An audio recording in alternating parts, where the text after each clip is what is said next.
கர்த்தராகிய இயேசு கிறிஸ்துவின் நாமத்தில் அன்பின் வாழ்த்துக்கள். நீதிமொழிகள் 8:34.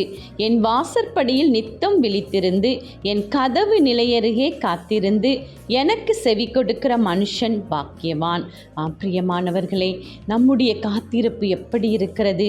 தேவ சமூகத்தில் நாம் இருக்கிறோமா? அவருடைய சமூகத்தில் விழித்திருந்து நாம் ஜெபம் பண்ணுகிறோமா என்று சற்று நாம் சிந்தித்து பார்ப்போம். தேவன் நம்மிடம் எதிர்பார்க்கிறது அதுவே. அவருடைய ஆலயத்தை நாடி தேடி நாம் செல்ல வேண்டும்.